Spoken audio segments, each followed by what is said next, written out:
Here we are again, live for another live stream on Truth Proof, and welcome, Paul. Thank you very much, Les. It's been a great day, out and about today. How are you?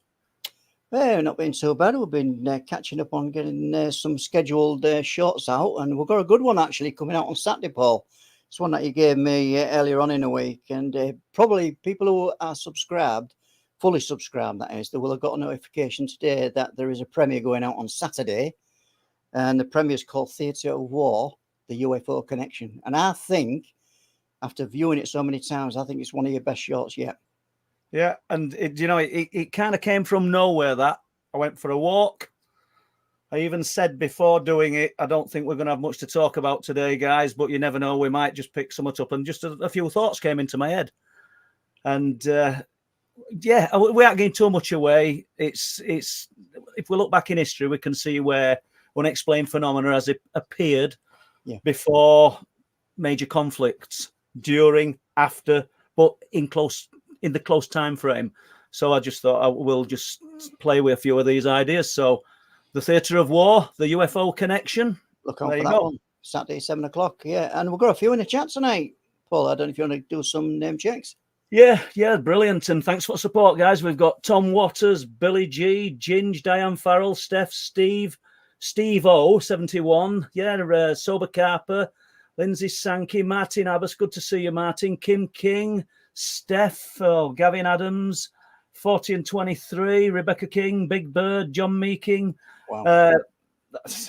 Diane Farrell. I know I'm repeating names here. Stig Beater, Karen Berman, and Simon Riley. I think Linny will be in. I know Pete will be there somewhere watching, and we've got Mark today moderating for us, so we're really appreciating his assistance there. He's going to come up as Truth Proof probably, but he's there, so he's just observing, which is great. Dragonborn and Mel Suter, Glenn Rawson. Do you know, we can go on and on and on. We have to stop, but probably shout a few out. And there were a chap that said his son had joined last week and subscribed, and I forgot the name, so I do apologise, but I know we shouted it out earlier into stream. And Rebecca King there. So I think we'd better just get on with it, Les. Yeah. No, we aren't going to waste any more time, folks, and we're going to bring your guest on for tonight, and I'll disappear into the background, waiting for some questions. In capitals. Yeah, and don't forget, questions in caps, folks. Okay, I'll disappear. Andy, welcome. Hello, how are you? I'm great, and better for seeing you, my friend. So Andy McGrath, we'll just briefly do it because everybody knows I don't like doing a great monologue of things, but researcher, documentary filmmaker, TV presenter, author of Beasts of Britain, Beasts of the World, and now you're working on, tell us about it, the documentary series. Weird Britain. Yes, Weird working on Britain. the second series, Weird Britain. So welcome, Andy, and I'm hoping you're going to share a few of these strange and unusual accounts with us tonight. Absolutely, yeah, and as you know, we were both out together recently in Yorkshire. My first time, and I loved it. I loved the whole experience of being in Yorkshire and up north, biggest county, investigating the mysteries that you've been looking into. But yeah, Weird Britain at the moment. First series is on Blaze at the moment, every Wednesday at 10. Second series, we've just begun filming, hopefully to release in November. And it's the weird, wild, wonderful mysteries, histories, folklore, and fables of the British Isles and everything in between. Loch Ness, King Arthur, and anything else that might come up that might seem a bit strange and unusual and very, particularly British. Brilliant. Honestly, I enjoyed working with you for those few days. So, before we jump into any of that, what about Andy McGrath? What about experiences of your own? Are there any family experiences? What drew you to this genre? Weirdly, actually, I think it's about 31 years now. It was 25 in 2016. So where are we? 8 years later. Okay, so that's fine. So we're about 33. About 33 years ago, I started getting into all of these things like Loch Ness, Bigfoot, the Yeti, dogman, werewolf sightings. Then anything that was big and unusual, I would collect a newspaper clipping, or a bit later be in the chat rooms and the forums asking about these things, trying to find out about them.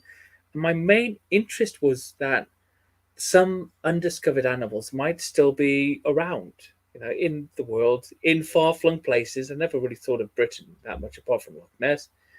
All these animals could have been around there, and wouldn't it be great if we found evidence, if we found proof, all that time ago. But my own experiences up until that point had never been anything to do with any unknown creatures.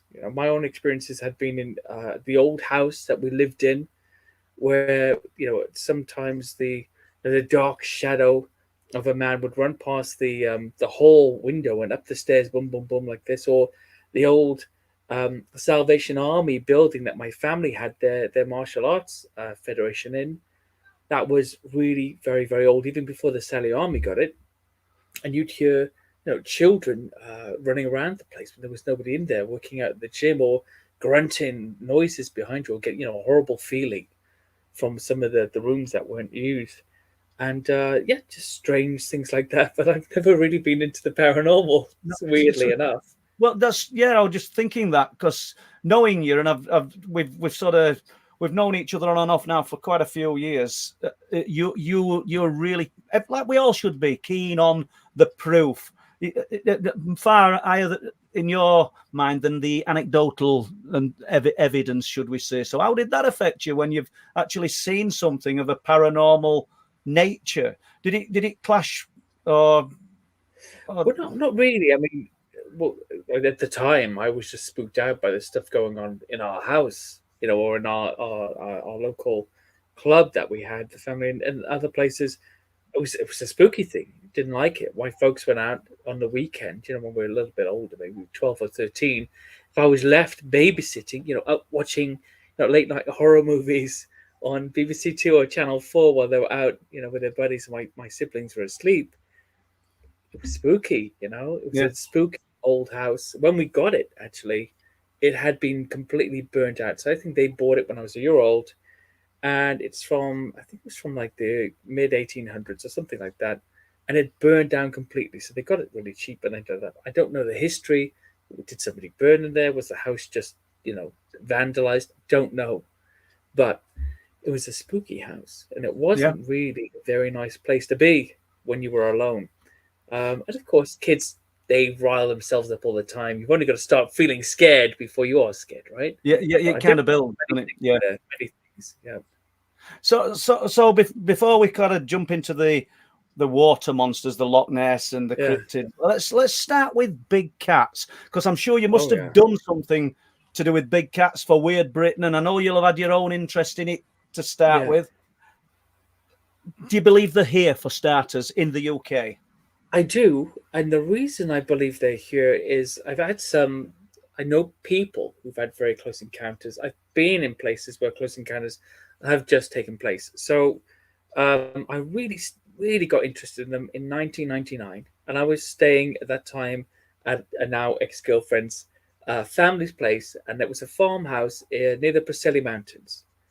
And basically, it was Christmas. Her mum had some friends up from London. There was a bunch of people there. I was there too. And then one of the ladies, who was a very heavy smoker, had gone out at 5 a.m. in the morning to have a cigarette on the porch. And so, just to set the scene, there's their house in their village, and then 5 miles away is their neighbours. That's the kind of house. It's pretty desolate. Yeah, desolate. And that next house is the post office or something like that. So that was the scene. And she lit her cigarette, this lady, and she looked 10 feet ahead of her. And in the light, there was a black leopard, I'm assuming, just standing there looking at her. And she looked, and she dropped the cigarette, and the animal turned and just walked away. Right. We got talking about it the next day. We went out searching for prints and other things. It was very exciting. And her younger sister, who used to ride over the mountain on her horse to the next farm to see her friend, confessed that she'd seen possibly the same cat several months earlier chasing sheep in her friend's field as she was returning from there and had stopped on a mountain for a little break. I just thought it's amazing. Yeah. How could there be big cats in Britain? And it got me really thinking about it, and looking into this thing like the 1976 Dangerous Wild Animals Act as a possible cause and all of those other things. And most recently, my sister-in-law, who's got no skin in the game, she's got no idea what I do, she saw a big cat in a place called Wenvo, which is between Barry and Cardiff in South Wales. And they were driving along, and the girl said, "We've seen it, Mum, there's a bear in the field." So they pulled over, and she saw for 10 minutes with no clip and no pictures, she saw what she described to me as a black lioness. Now, I know she knows nothing about big cats at all. So she's basically telling me, yes, I definitely saw something. No, I don't know anything about big cats, so I've got no skin in this game. I said, well, maybe you saw a black leopard, like a panther of some kind. Yeah. Right? And she was like, well, I don't know what it is. Has it escaped? And I said, no, they're local. They're living here. They're part of the new fauna of the British Isles. So do you think that all the authorities, the wildlife professionals, do you think they're well aware of it and just playing it down, or? I don't know. I mean, the conspiracy thing, I've talked to people recently, even with Britain, who said they were told by DEFRA not to talk about it. Specifically, do not talk about this, or do not show these clips, and because it'll create panic. Yeah. I don't really see the panic aspect. I think if the government came out and said, you know what, there's probably some big cats that were released in the late 70s or their descendants wandering around in the wild, be careful, but don't worry too much, because as far as we know, nobody's been taken as far as we know. And if you see one, this is what you should do. And I'm sure people would say, oh, fair enough. The possibility, like people claim, of people going out and shooting them. How many people have guns here? We can't find them anyway when we want to. How are we going to go out and shoot them? It's I think it's a nothing burger. Let's just get to the meat of the bones. Is there something here? If there is, how should we deal with it? How should we treat it? So out of all the things that you've been looking into, they're probably the most definite in your mind that are here, the cats. Yeah. And I believe that I really do. Well, I can't deny what my own eyes have shown me, and we just saw the back end of it and the tail as it went across the lane. That was the thermal clip, right? The flare clip. Well, we got it on thermal as well. Yeah. Oh, wow. So they're definitely here. I mean, we've been told that there's 2 breeding pairs up in the forests of North Yorkshire. Two breeding pairs. Can you say that? 2 breeding pairs. That's 2 pairs. 2 breeding pairs. 4 cats. Yeah. 4 cats. 4 cats. Yeah, 4 cats. So with Weird Britain, then, have you covered any particular accounts of the cats, or is that where you want to stay on it? No. We did in the Devon episode. We did. I think it was Devon. Yes. So we did a sort of a search that ended up becoming a bit comical on Exmoor for the beast Exmoor, where in fact our researchers accidentally disturbed a bunch of moor ponies, which were sort of cornered in between our thermal drone coming behind them, and formed this phalanx and started marching towards them. Oh, the ponies to get them out of there. Yeah. But we did that, but also in Somerset we covered big cat DNA that was classified, that was discovered on a fresh kill in Stroud by Carl Marshall, a really good researcher who's just written a book, The Cryptozoology of Cats. So not only about alien big cats, but all cryptozoological and mythological cat-like species that have been reported of the world's great book. And so he was out there and he took the sample and he got it identified. I interviewed him. And yeah, as far as, the lab was concerned, that was a verified leopard kill. That was leopard DNA that they discovered on that cat, that sheep. So if it was a recent escapee, or whether it was or not, we've at least got proof of one. Yeah, but they've got to be, when you think about it, Andy, they've got to be breeding, haven't they? Because the 76 Wildlife Act, if we're going to say that they live for 15 to 18 years in, not just in captivity, but in wild, that's about the lifespan of these felines, then they'd have all died out. So there's got to be a breeding population of these things. Oh yeah, it must be generations past the original breeding sets now. Okay, then.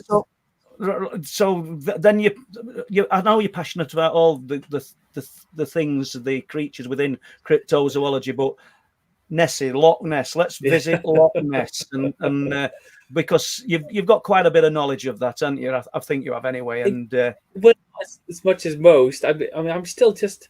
The problem with Loch Ness is I'm not subjective about it, objective about it at all. I'm completely subjective, no matter how hard I try, because I love it. I love that subject, lake monsters, sea serpents, and I want it to be true so bad.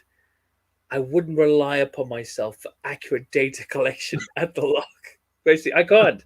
I just want it to be true. So I was up there last August for the quest with the Loch Ness Explorations Alan McKenna. So he's the new guy on the scene there. Adrian Shine, Dick Rayner, Roland Watson, Steve Feltham, they've all given him their blessing, and he's the new guy sort of doing exploration at the loch in tandem with the Loch Ness Centre there. So we joined his biggest expedition in 50 years last year to go and search for the monster. We brought hydrophones, sonar, thermal, drone, everything, and we had the boats. And we got there. It was a lot of fun, a lot of press. We brought Ken Gerhard from the US, shows like sort of like all the shows basically. Yeah. He's been on all of them. But he's a really great researcher, very knowledgeable. Written a book about it. We had Steve Feltham, we had Roland Watson, who in my mind is the best Loch Ness researcher. We've had him on here. He's absolutely brilliant researcher. Yeah, he's amazing. And we went, and me having to play the interviewer and not being able to give any opinions on it, we went and we looked for 3 or 4 days. We went back 3 weeks later as well and did some research. And I was just convinced for the first time in a long time that there's definitely something in there. I interviewed that Chi Kelly, the lovely Japanese lady who held on to that footage, the 61 pictures she had, for 5 years for fear of being ridiculed. She was a very, very, very just normal person, translator, didn't want the attention, but she was really encouraged by this search, and she gave the pictures to Steve Feltham, and we saw them. And in the Loch Ness episode of Weird Britain, we ran them all together, and it really just looks like something. Some people have said divers, but apparently all the diving avenues have been checked out. There was nobody there. There were no flags. The weird sort of bumpiness to the skin doesn't match up. And while we were there, two wild swimmers, lovely people, they had recorded on film. They showed us 3 humps, like a quarter of a mile out in the loch, where they just swam, floating along and then submerging. And I thought, wow, could there really, really be something here? It's the most excited I've been in ages. When we were saying monster, but what do you think it is? Do you think it's a big eel? Well, the dimensions that people describe, some of the dimensions people describe just don't fit in with an eel. Eels don't have those necks that can stick out of the water. And I know the neck and head sightings are very rare, by the way, but they're not unheard of. So we've got to explain that. There's the land sightings, with the flippers and the tail. That doesn't fit with an eel either, really. A big seal, I mean, even something like a grey seal wouldn't even do it. You could be fooled for a few seconds, but not for very long. So it's hard to say. Perhaps some unknown amphibian. A lot of people have said that because it's not seen very often. Something that can breathe underwater. Or there's always the prehistoric classic Nessie stereotype, which Andy wants to be true. I really want it to be true, but I'm not sure if it is. So what about other bodies of water close by? Because I mean, Loch Ness is the famous one, but it is. There must be reports and stories from areas that just haven't had that kind of publicity. Yeah, so I mean, there's strangely adjoining Loch Ness is Loch Oich and Loch Lochy, and those 2 lochs they have lots and lots and lots of sightings. Not as many as Loch Ness, but anyway. So it's just a very it's a strange thing really to think it could only be Loch Ness. When I started to discover sightings in Loch Oich and Loch Lochy, which joined to Loch Ness, and I walked the near the Caledonian Canal and the River Oich, all the way from Fort Augustus to Loch Oich in the dark at one point, completely black. And I thought to myself, well, look, if there was something moving through this river at night, even if it was right next to me, I could hear it, but I'd never see it. No.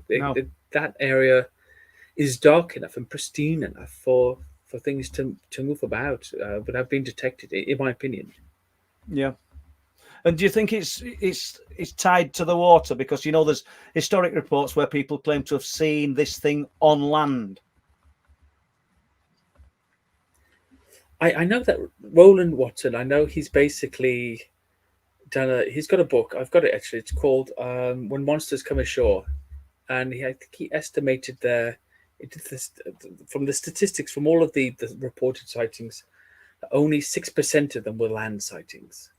But that there were land sightings, and out of those land sightings, there was a lot of symmetry. There was a lot of corroboration in how the beast looked, which is this, clumsy seal-like animal with either 2 or 4 flippers, a tail, and a long neck. And I think that's. And what, sorry, Andy? And what? A long neck and a small head. Right. Okay. In the land sightings. Yeah, in the land sightings.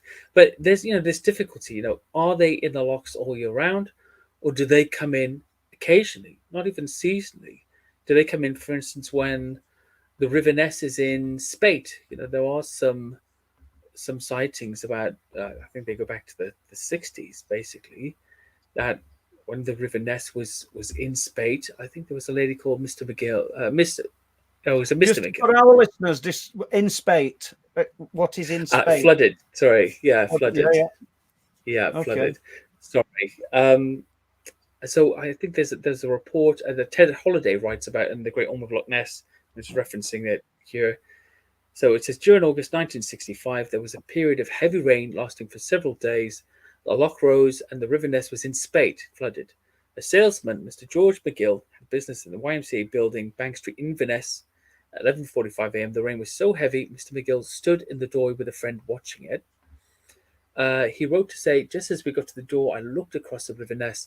What I saw was a large, thick, ridged neck looping out of the water. The height of the neck above the water would be about 4 feet 6 inches. It was about 8 inches in diameter. There was a disturbance where the neck re-entered the water and another disturbance some distance to the rear. What it was, I cannot say, but it was not a fish. It's very unusual, and I've never seen anything like it before. I'll try to draw what I saw, and I'm assuming he drew that for Holiday. I have never seen the sketch. Yeah, so, there you go. It describes his drawing. You still got me? Yes, yeah. Yeah. So it says, the drawing shows the neck of a smallish orm, river monster, which seems to be going downriver on the floodwater. So, I mean, there are some reports, going through the rivers to other parts, other lochs, or either in and out of the loch area itself, out to the sea. Do you know? We recently put a short on Truth Proof channel, and I went to Filey Brig just to talk about a few strange and unusual things. And when you revisit, Andy, we maybe ought to go there. Yes. And I talked about the 19, I think it was February 1934, the sea monster sightings, and they were at the entire eastern North Yorkshire coast. So it weren't just localized to Filey. So you'd got people miles and miles up the coast, and you'd got people as far as the mouth of the River Humber reporting seeing this creature. But the Filey one interested me because a coast guard he were a Mr. B. Herbert, and he reported doing some kind of patrol around Filey Brig and walking back along the beach and seeing this thing on the beach out of the water. And he said it moved on flipper type feet, and you'd have thought a walrus or something. He said it was about 30 foot long, but it had a long neck and the head that resembled something like a seal or a horse, if that's even possible, and big glowering eyes. And the report's there, anybody can find it online if you want to look at it or look deep enough. But I find that those reports, even though it's anecdotal, just fascinating because they're reported in so many different localities in the same time frame, which tells us potentially something very real was there, you know. And going back to Loch Ness, we got Roland Watson on because I'd received a few reports from a relative of a salmon fisherman at Loch Ness, and the surrounding areas, and he'd got a property that overlooked the loch, and and I think he'd been there 45 years and claimed to have seen it once, whilst he was laying paving slabs, you know, on a hot day at his property, and he looked over and he saw a pole-like neck sticking out of the water, and what looked like an upturned boat. You know, the back of this thing, but it weren't just there for a few minutes. He observed it for a while, and I were also told by these people who live in the area that a lot of the locals have got lots and lots of knowledge and just won't share it. And I don't know whether you've come across that.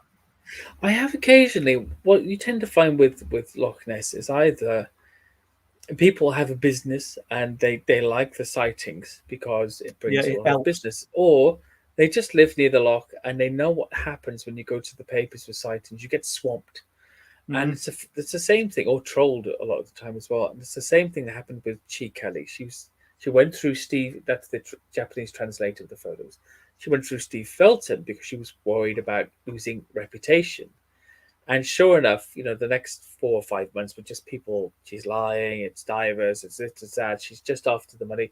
And this lady hasn't sought any sort of real, I suppose, attention or fame for what she's doing. She just decided to share some pictures, and you will pay for it. You'll pay for it in either attention, negative or positive, and, you know, perhaps even depending on the kind of job you have, perhaps you'll pay for it with your reputation, or at least your promotional opportunities. Should we select Paul, who's done a good job but believes that werewolves may be roaming through the Yorkshire Wolds, or should we select this other guy that doesn't talk about that kind of stuff, right? I mean, that's that kind of situation sometimes. Have you gone? Sorry. No, I was just saying that I think it's a case of that. Some people just don't want the attention.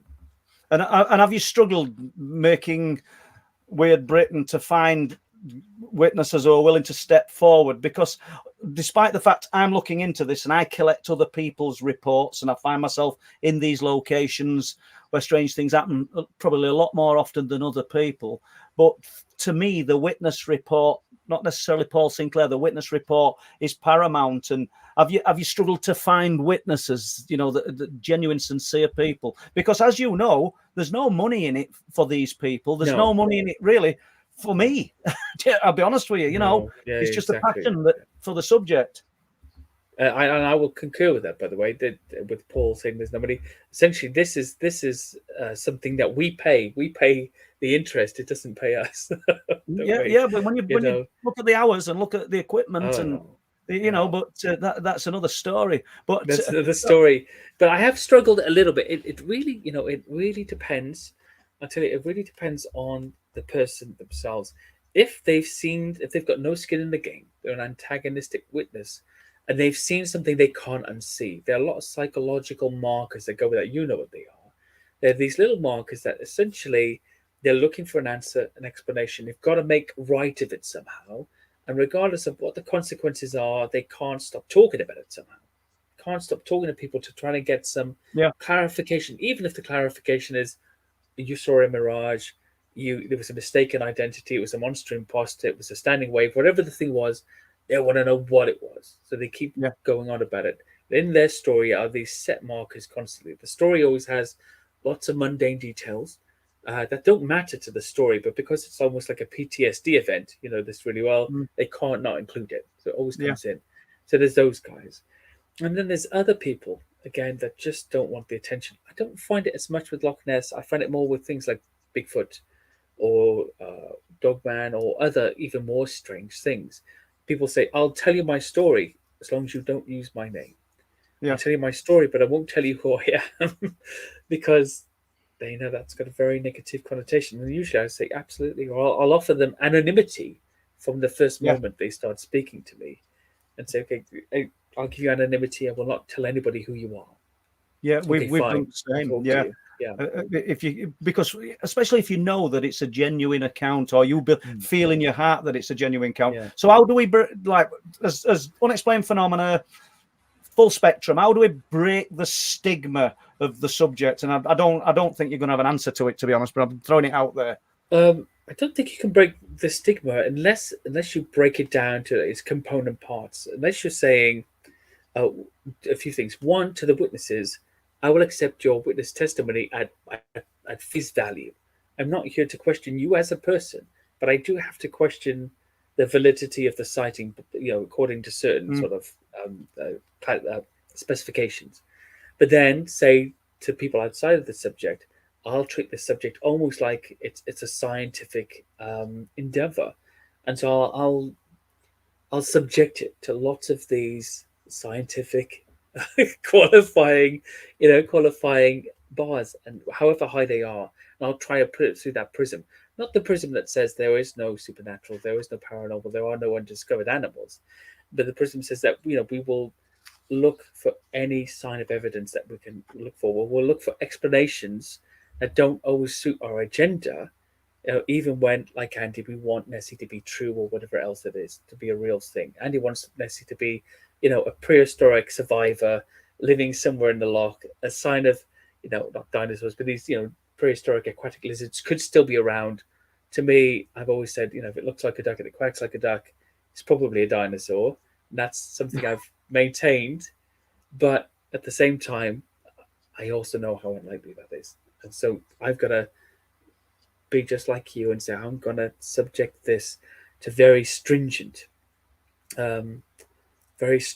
conditions to see whether it be true or not. And also look at the sorry for going on, but the psychological and sociological aspects behind it. I made a point in an article recently that areas of high strangeness in the USA, or at least the descriptions of what people are seeing, have a direct link to the UK and Northwest Europe, because we're the primary peoples that settled that area. So, I know where you're going with this, so I'm butting in here, but I think what you're saying is our folklore, our beliefs have bled through into these peoples, and do you think that's what's propagated it? Well, at least the description or the explanation for what they think they're seeing doesn't mean they're not seeing anything. I tried to make that clear in the article, but I didn't do it very well. I don't know how that will work, Andy. How would we qualify that with stories of skinwalkers and things, Indian burial grounds, and well, that's the mix. Those stories were there before us. They were there before us. But other things like Dogman, like Bigfoot, even, which corresponds with the wild man. Dogman corresponds with wheels. Orbs correspond with will-o'-the-wisps, and so on and so forth. There's so many things that we have the same. The one cryptid or unusual creature that really sold it to me was the duende. So I said, okay, we have the duende, this dwarf-like creature. Could be a Littlefoot, could be sort of like a pygmy, could just be a mythical dwarf-like apparition. It's prolific. It's seen throughout Latin America, so Central America, South America, as well as Brazil. And it's also seen in, and the Philippines, by the way. It is also seen in Portugal and Spain. Well, who conquered those countries? The Portuguese and the Spanish. Yeah. Did they bring this invasive species of dwarf to occupy those countries? Or did they bring the terminology, the symbolism of the duende, which was then could have been applied to what was there? Yeah. But at the same time, that's the way we now describe it, duende. But do you think we find? I agree with what you're saying there. But do you think, and that our sort of terminology and descriptions of these things has bled through? But do you not think that what we're seeing in UK and people are seeing other things very similar all over the world? It's just because these things are all over the world. Yeah, could be. Absolutely. Yeah. That's not to say they're not there. It could just simply be that is the terminology. Even for the First Nations people of the Americas, they could have easily taken on the terminology that the colonialists, the conquerors, gave to them in order to explain back to them in their own terms, in their own language, what it was that they had experienced locally. Yeah, that's true enough. So, to the subject, I remember first getting to know you primarily for, and that's the Bigfoot, should we say, the Green Man, the wood woes. Do you think they're all one in the same? I don't think the Green Man are. I think the Green Man is more. I think that's more of a possibly a Christian symbol, actually, about regeneration through Christianity. That's been interpreted as into the newness of the new year. You know, all of this new life coming out of the mouth of this godlike figure. I think that's possibly what that is. But the wood. Do you think that's why we see them carved into religious buildings? And I do, but also the woodwolves were also carved into those buildings as well. But they're there for a different reason. I think they're possibly there to act as a warning against the lasciviousness of the wild nature. What will happen to you if you follow the wild path? I think it's possible, very possible, that a long time ago, some knowledge of this creature was passed down, and by the High Middle Ages, it started being displayed upon the churches and cathedrals and tapestries and things like that. But I do now think these days that whatever was once here, perhaps even at that time, was a hand-me-down tale that probably wasn't in existence anymore. And I say that in full knowledge that people have directly given me British Bigfoot encounters, and that's not to say I don't believe them, but I just can't match it up with what I'm seeing out there as a real flesh and blood animal. Yeah, that's no criticism of you yourself. That really is it. You've got to go with how you feel, Andy. But so when somebody and I was an advocate as well, Paul. I was a complete advocate for it. Yeah. So when somebody comes to you and they're clearly traumatized when they're reliving an experience, you still can't accept that this thing could have actually been there. Do you think, are we looking at something then that's paranormal, or do you not want to venture into that? No, I mean, I didn't used to want to, but I will now. And I think the reason I will is because, one, I've gone on lots of expeditions looking for any kind of evidence whatsoever. All of the evidence that has been provided doesn't even match the most basic of the evidence you find in North America, like footprints, like hair, or anything else like that, or sightings with any kind of provenance. Not even the odd dodgy clip, really, to be honest with you. So I think it's been hard for me to ratify that it could be a flesh and blood creature. But there's also something lacking in nearly all of the reports. That's provenance. Most of the reports I've had to put forward are the second or third hand. Sometimes I don't even have the name of the original witness. Now I wouldn't even deal with him, Andy, to be honest. Not because I don't like or trust the people who are giving it me, but that leaves me wide open if I'm using second-hand and third-hand accounts. Exactly. We've got to get as close to the source as possible, haven't we? That's right. Now, the best report I ever had was given to me firsthand by an ex-primatologist, but who was very famously unwilling, as he said, for reasons of his pension from the zoo he used to work at, to go on record, with it, which is fine. He's got his own things to think about. That's okay. That was a great report up in Scotland. But generally speaking, I've never spoken to anybody that wasn't interested in the subject who hadn't seen something as well. Yeah. I don't have a completely fresh antagonist like I did with my sister-in-law, the Black Lioness. I don't have any Black Lioness Bigfoot reports from Britain that have been given to me where somebody says, I don't know what this thing was. It was like a monkey standing up and blah blah blah. That's what I saw. Nothing like that. Everything I've had to get from other sources, other researchers, or have been given directly, barring that one circumstance with the primatologist, by people who are into the subject. Do you want to share that with us? I'd love to hear about it. Yeah, so it was a primatologist, 37 years experience, retired, 2012. Him and his brother, they've gone to Scotland, to Strathspey Forest, and they're wild camping. They've got like air guns. They're going to hunt rabbits in the morning for breakfast. They go wild camp there every year, and they've scoped out this field the night before, early in the morning. There they are. They're walking along the field, trying to find some rabbits. It's really, really quiet, but his brother's making a big noise, so he's a bit niffed off, this guy. Suddenly he sees this black hairy creature crouched down over a blackberry bush, and he thinks it's like a bear or something. What is this? Crouched down, he said it was his height. It's not a giant. This guy's like 5'3", 5'4", but still big for an animal crouched down.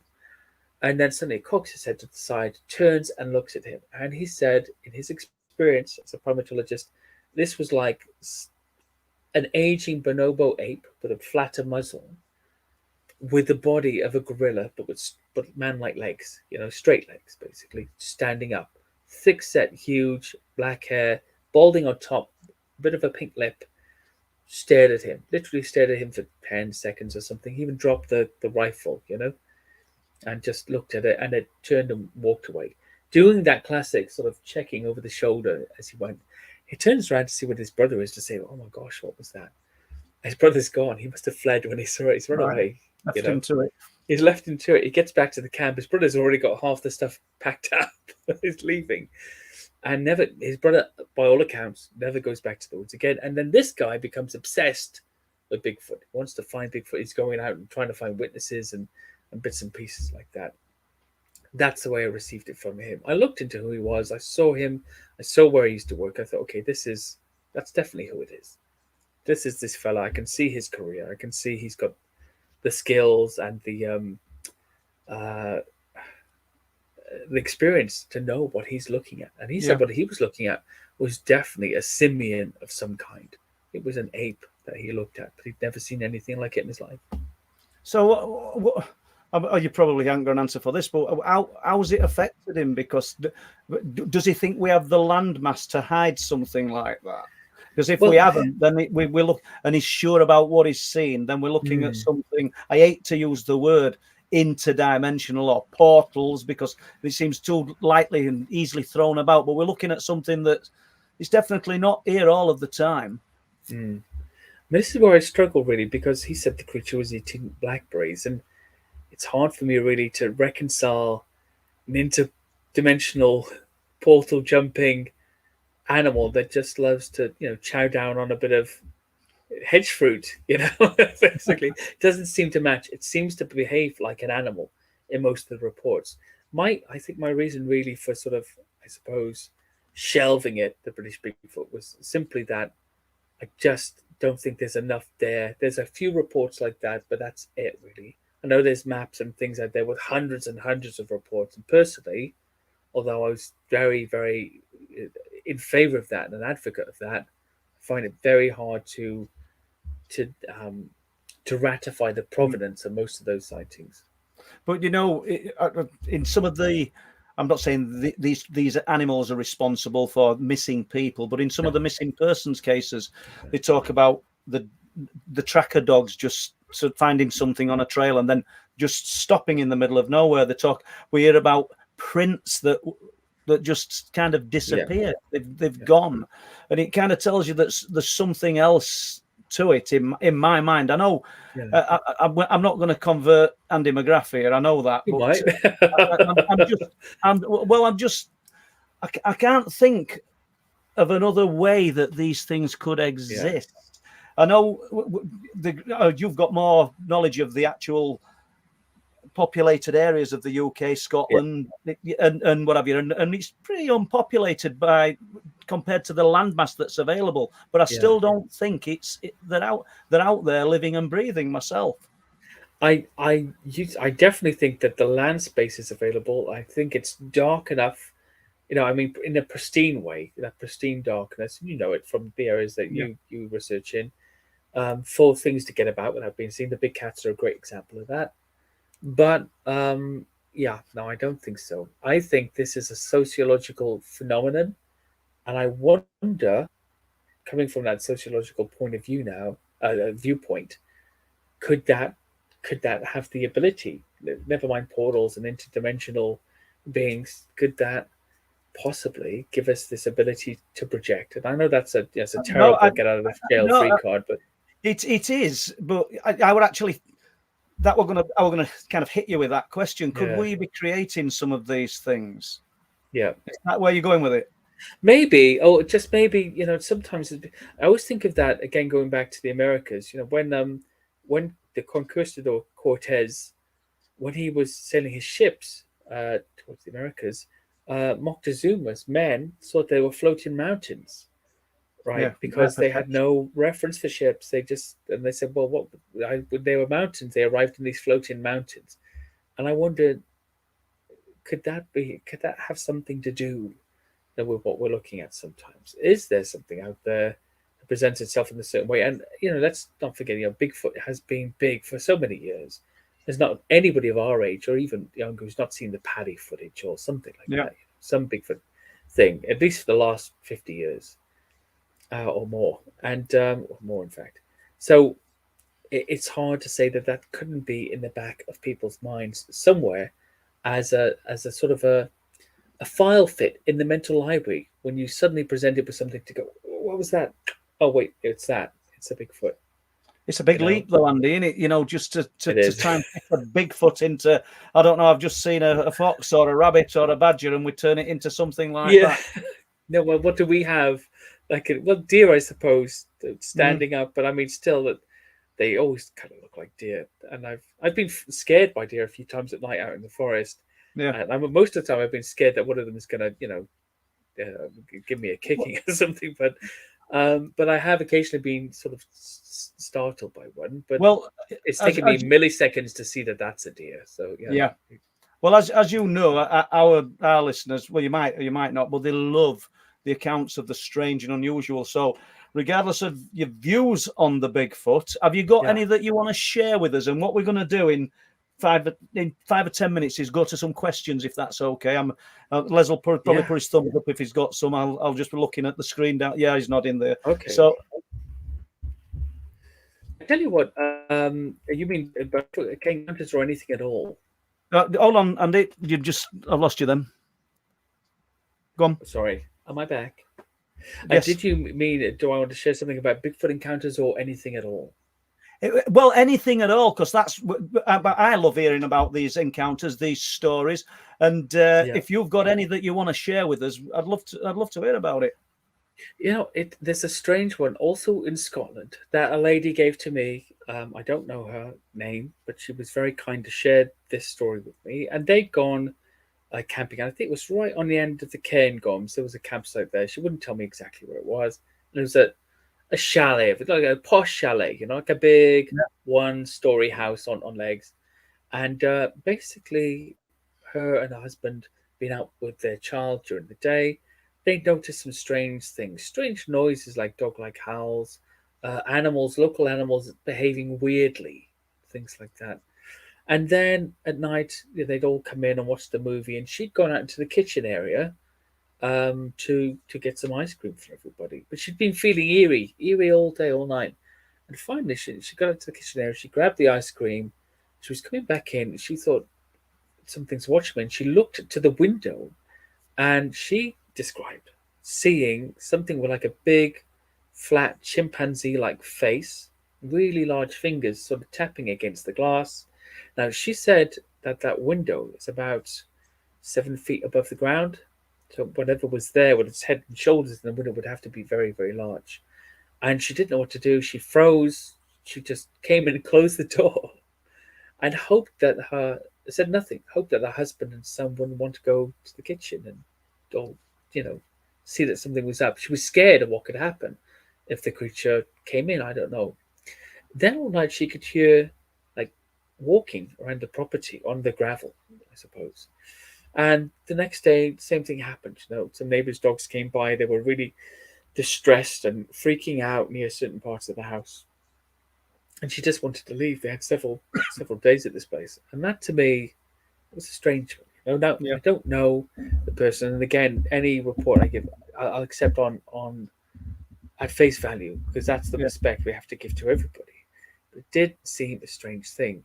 Now, if I'd been able to get to know her better, perhaps I would have tried to get into her interest in the subject, wonder how she came to know about me, ask if she's a fan of the genre, for example. There could always have been a prowler around, people playing jokes. Again, it's a big stretch, but we're left with either it's a person playing a joke, it's a real thing that we don't know about that's happened, or this person's having some kind of crisis, a personal crisis that's causing them to hallucinate and see things like this.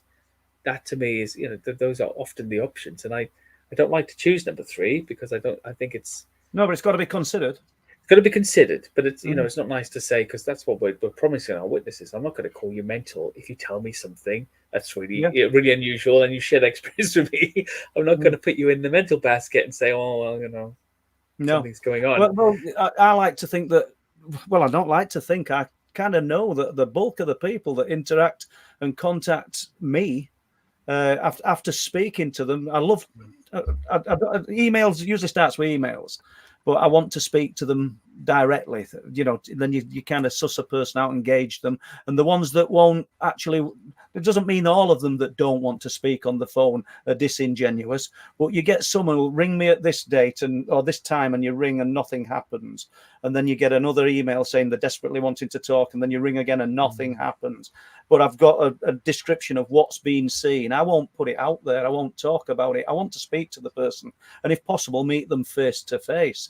But this thing, this lady will take her at face value that she's straight up. Tapping on window.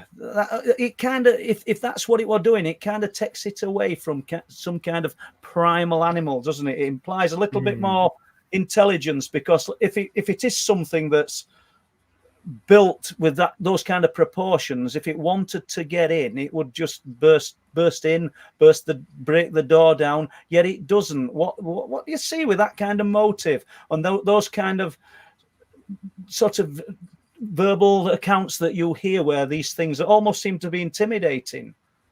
Sometimes, yeah, it seems like they're either watching a place, or they've got some sort of territorial feeling for the place that the people are occupying. I've heard it in North America, especially. There's tales occasionally where a new cabin has been put up somewhere, and suddenly, all of the visitors, all the owners, start to get stones thrown. They start to get, taps on the window, bangs on the wall, and things like this. And something is saying, "You're here. I don't like you. I want you to leave." Now, I'm not going to come and tear your arms off, but I would prefer, that you leave of your own volition. Whatever they are, they seem to want to avoid people and at the same time be curious, which is a strange thing. Do you see that in apes sometimes? I was watching a little clip my daughter showed me the other day, and there was a new mother at a zoo, next to a gorilla enclosure with a baby. And the female gorilla came and looked very attentively at the baby, and then ran away quickly and went and grabbed her own baby and brought her to show this mother. And I thought, well, I think one of the main problems we have sometimes with animals, as humans anyways, part of our hubris is that we think that they're not intelligent, or they're only intelligent within their sphere. They don't have non-survival instinctual abilities, but they do. There's lots of animals to do in the woods when they're not eating and pooping and going to sleep. They get into mischief. They get up to stuff. They're curious about their environment, and I think sometimes it could just be that. Can you remember? Can you remember years ago? And I'm sure some listeners in chat will remember that the little boy fell over into the great ape enclosure, and the silverback went over and just touched him, didn't it? I think he touched his back, and they managed. The little boy were unharmed, but they just showed the sort of gentleness of these things as well. These creatures. But it's absolutely fascinating. So I just wanted to return to this window tapping. You don't. Is it an animal? It's an animal, but is it something supernatural? What are we dealing with? Pretty on spot, really, Anna. But no, I mean, because I'll be honest.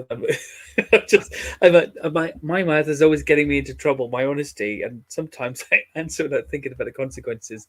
I think that the missing component about what these things are is the human component. It's the psychological and that I was going to make up a word then. It's the psychological component, and the component of culture, philosophy, religion, and perception, all wrapped into one. So I'm a religious person that believes in one religion. My wife believes in another religion. It's not too dissimilar, but we have different religions.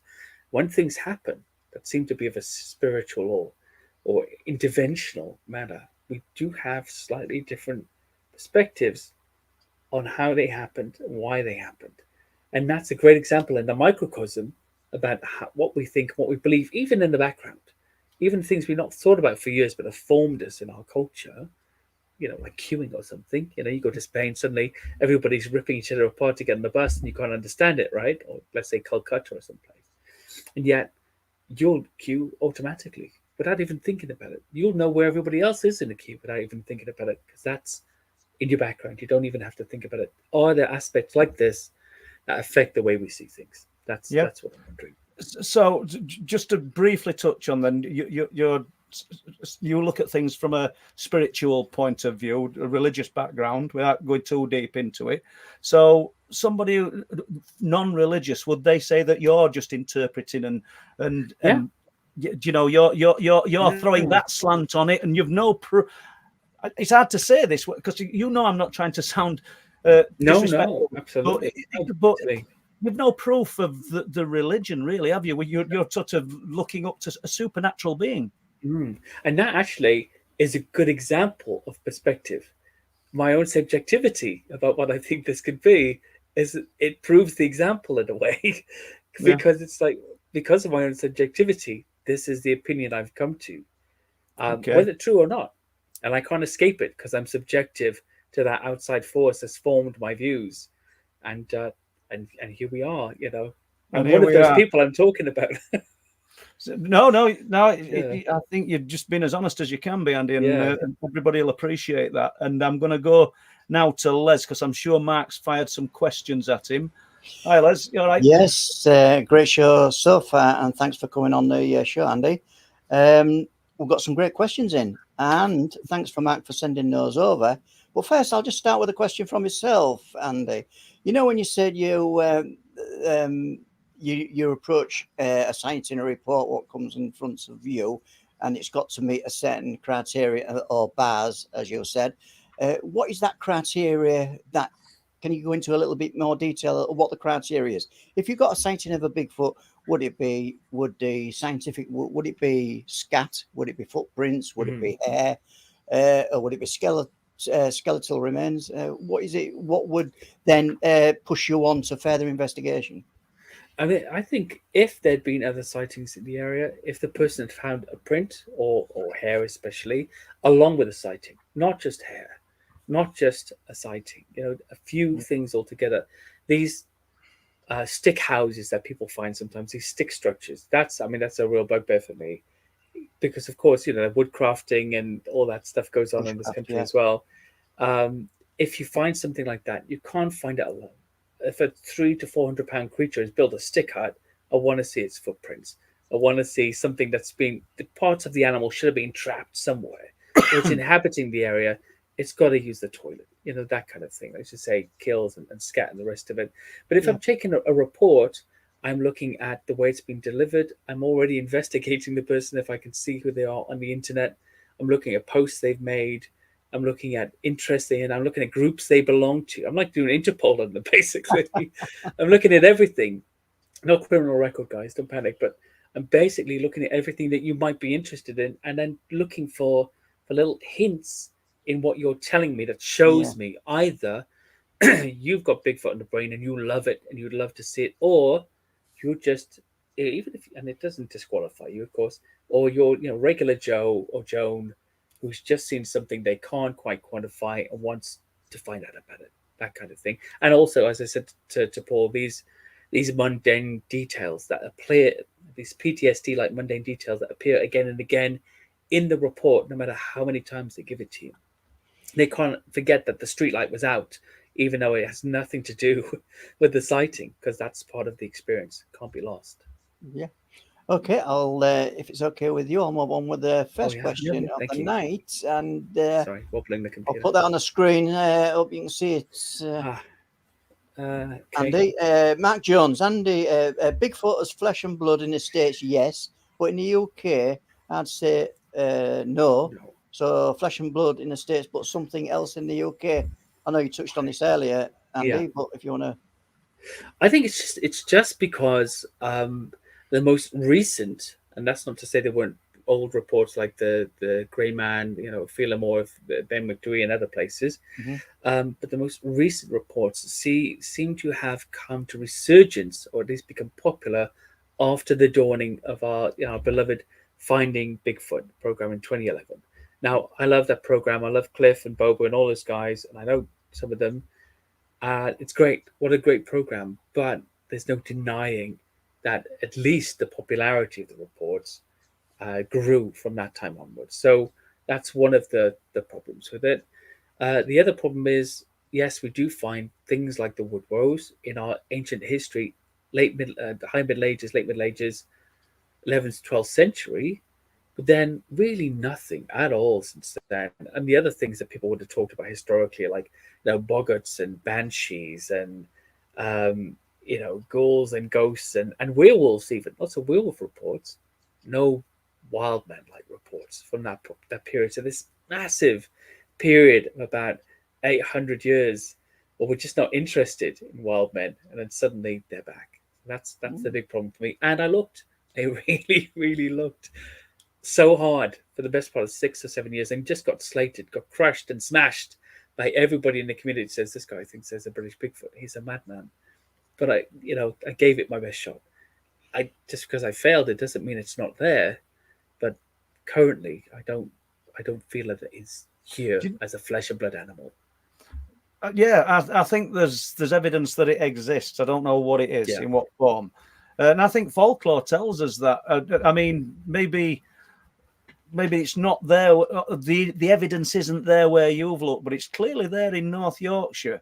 There's a rich history of and Wolflands. Our documentary kind of, I won't say proves that, because we've not discovered the Holy Grail. We've only discovered writings from old texts and things that it doesn't say the Bigfoot, but it talks about bipedal fur-covered creatures, and we've found references to things like that. So I think there's some evidence for it there, Andy. But like I say, I think we agree on one thing: there's some it's there. There's a reality to it. We just don't know what it is. And that's it. And again, just for Mark who gave the question, or your Mark, sorry. Yeah, Mark, for the person who gave the question to Mark, I'm just one man. No man is an island, and so that's the best that I've come up with. So that's not word. It's definitely not law. I'd be very, very happy, more happy than you can imagine, to be proved wrong. Yeah. Okay, thanks for that, Mark Jones. And not so much a question from John Meakin, but he's saying near Matlock, Derbyshire, there was a small zoo in a castle. Rather Castle, so that's alluding to the Wild Animals Act, wasn't it? Oh yes, probably, yeah. I don't know any more about that. I don't. Yeah, and of course, there's stories everywhere about people letting them go. What was the Chipperfield Circus? What was it? Was it Mary Chipperfield? She was transporting 3 pumas to a zoo when they were closing down at one point, and they disappeared on the road somewhere, didn't they? She broke down halfway through the journey, allegedly.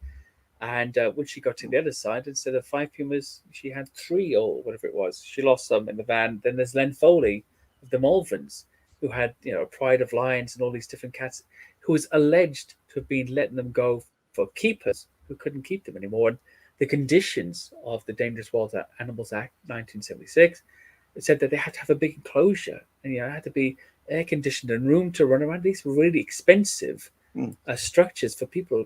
Had them in a barn or in their living room sometimes. Well. Do you know? And we'll say allegedly. Some of the American military that were over here in the UK allegedly kept pumas as mascots.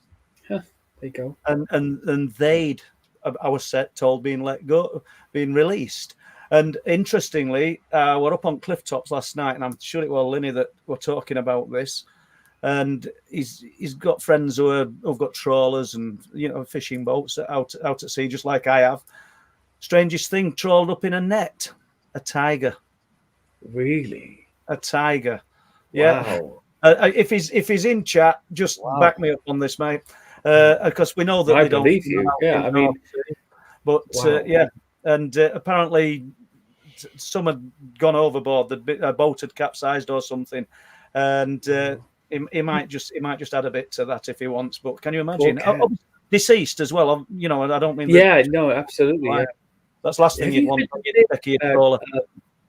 About that, the UK could possibly have one of the largest, unofficially, densities of melanistic leopards in the world, because in the wild they're not very common, and yet they were common as pets. They were bred for the market here, and most of the sightings are either those in the UK of pumas or melanistic leopards, right?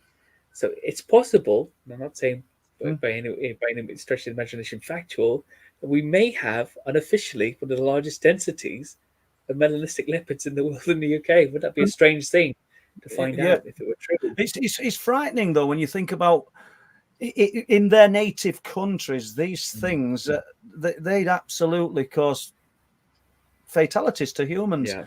And we're not seeing it here, are we? Or we're not hearing about it. I don't mean there's a conspiracy either.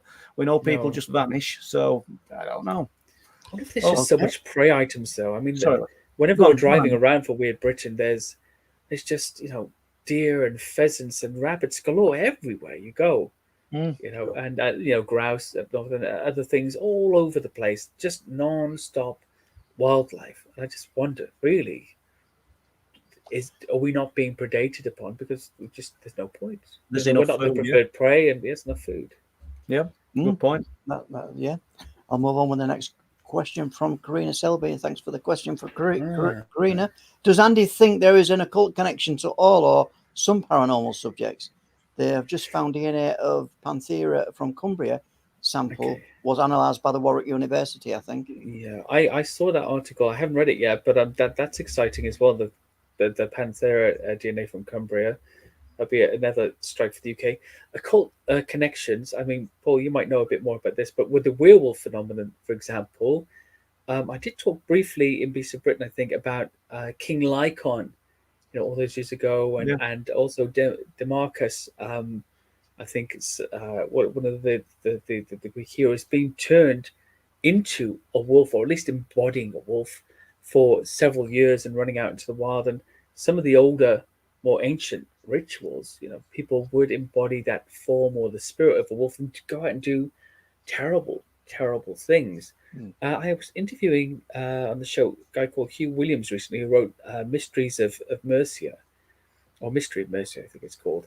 And he was talking about, let's see if I can recollect it, that during the Saxon times, so there was these wolf boys basically that were sent out into the wild to survive, these warriors, and they would basically rampage and cause havoc everywhere, but they were kind of immune from prosecution because they were supposed to return as these ravenous, you know, berserkers almost. I'm not sure about the provenance of that story, but he did mention that to me. And I thought, could this werewolf, could the werewolf phenomenon, could that be embedded as a horror story, you know, within our psyche from the times of the Greeks onwards, from some of these rituals we may have observed or been told about? Yeah, but you know, the story of Lycon, wasn't he supposed to have fed? You've got to be careful what you say on YouTube. He fed Zeus some meat that he weren't supposed to feed him, and he turned him into a half man, half beast, didn't he? Yeah, basically, as a punishment. So I think he tried to feed his own son to Zeus. No, you said it. Yeah, go on. Yeah. Well, I mean, that's. But no, and yes. So once again, it's coming from mythology, isn't it? These stories are coming from mythology, but still fascinating because I've got ultimate faith in some of the witnesses that we've interviewed and that they've seen and experienced what they say. Okay, then, Les. Okay, Steve-O71 question. Andy, what is your favourite place to investigate and where is your most successful one? Oh, it's still Loch Ness. And I know that's boring to say that. Loch Ness is my favourite place to investigate for cryptids, by the way, for Nessie. And I look throughout the whole area. I don't just stay at Loch Ness. Because, 31,460, whatever it is, lochs and lochans in Scotland alone. You know, there's loads of water around there to investigate. But my favourite place to be, actually, is Cornwall. Because I love the megaliths, I love the King Arthur story, and in Weird Britain, we covered some of that. it's a very, and even though I'm not into this religion, it's a very witchy place in an old sense of the word, and the sort of word, a very mystical and sort of titillating sort of environment to be in. You know, it's beautiful, it's old, it's been separated, it was separated from the rest of England for such a long time, and they seem to have remained themselves. And of course, there's the tales of the Owlman there as well, which is, and Morgar, the sea serpent, another two favourites. Well, we'll touch on the Owlman. You can fill us in dear. on that in a while if you want, a little bit. Yeah. Okay. Yeah, I'll get my file up. Yeah. Dragonborn. I'm very close to Wenvo. I probably destroyed that pronunciation. It's a place in Wales. I think you got and it. there are always big cat sightings there, so that's a good. Yes. Yeah. Oh, so that Dragonborn is talking about the sighting my sister-in-law had. Yeah. So I grew up in Wales, actually, in Cardiff, and spent some time in Wenvo as well, going between some of the areas there. Yeah, it's just very green. It's just a very rural neighborhood, but there's a main road, and there was residents there, and she was just shocked. She just stood there without a camera in her hand for 10 minutes, and it's not her fault, but it's always that one thing, isn't it? Where's the camera? Where's the shot? Yeah, why do you take a picture? 10 minutes of a big cat running around in the field in front of you. And I'm sorry, Faye, I'm not blaming you. But yeah, I would have even chased it. I would have gone into the field. I know I would have very stupidly run into the field and started heading towards it. But no. Okay. Hold on. Just well, there's a question there from Linny, so I'll not read it. I'll let Mark put it up later, or to Les. But about I'll the look out cat. for that one. Yeah. And you've talked about the theories behind this earlier in the show. Nuki Brown, regarding Bigfoot and Dogman, does Andy think they are flesh and blood? Yes, in some places, Bigfoot definitely. There's a theory about Dogman. It's not my theory. I think it was put forward by Lauren Coleman and Patrick Keeg in the Field Guide to Bigfoot and Other Mystery Primates. And that is of a giant monkey that could inhabit like temperate regions of Asia and the Americas. Like there's one known as the Kradan in the Himalayas, Big Bok in Asia, and Salvaje and Isnashi in South America. And these seem to be monkeys that are 4 to 6 feet tall. Some have got a dog-like or baboon-like face and pointed ears and these piercing eyes, and they stand on, however uncomfortably, on 2 legs. They move around on 2 legs, and there was what was the sighting? This sighting was given a long time ago, and it was by 2 entomologists who were in the Himalayas, basically, and they basically they'd been there looking for they weren't entomologists, they were botanists. They were looking for new plants in the Himalayas, and they'd got separated from their group, basically, and they'd gone into this clearing, and suddenly they heard all of this sort of wild thrashing in the leaves, and this face like came out and gaped at them with this huge long yellowish teeth and yellow eyes, and it was really angry. This face is angry, and this hand pushing the leaves, and suddenly this creature that's 5 feet tall, half crouching on 2 thin hairy legs, is leering at them, and it's furious. It seems to have like these claws or hands, and this bedraggled hair, and this grey thin body, and shuffles along with like a stoop, almost like the way the old traditional caveman is supposed to have walked. And suddenly, they hear more noises, and 6 or 7 of the other creatures come out of the bushes towards them. One even has like a young one around its neck, basically, and they're gonna charge them. They're getting really angry, and suddenly they fire their guns over their heads, and the animals all run away, and their porters finally catch up to them, and the creatures are gone, basically. But they were shocked, and the guy who saw them said, I thought I would seen a yeti, but this wasn't a yeti. This was kind of a giant monkey on 2 legs, and there are other monkey-like incidents around the world, upright monkeys. So one of the theories was, could these ancient werewolf reports from Europe, from some other parts of the world, be these giant monkeys with like dog-like or baboon-like faces, and we interpreted them here in our nation, being more familiar with wolves, as we are wolves. So again, another big stretch, but there are some reports worldwide that could back it up. Okay, thank you. And I don't know what questions you've got in front of you, Les, but just keep rolling with them for a bit if you want. Providing Andy's okay. Yeah, we've got quite a few questions in, and great questions, by the way, everybody. And thanks for sending those fantastic in. Questions.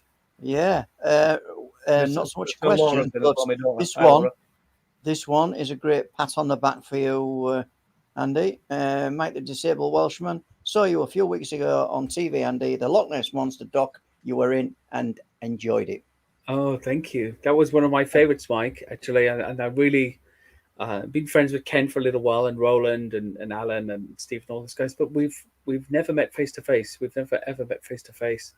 So it was great for me, but also punishing, because again, I was the guy with no skin in game in the game, the interviewer, and believe it or not, asking those questions that I had so many opinions about was difficult. I just, there were a lot of takes where I was losing my ability to speak. But it was a dream. It was a dream trip. I've been there several times.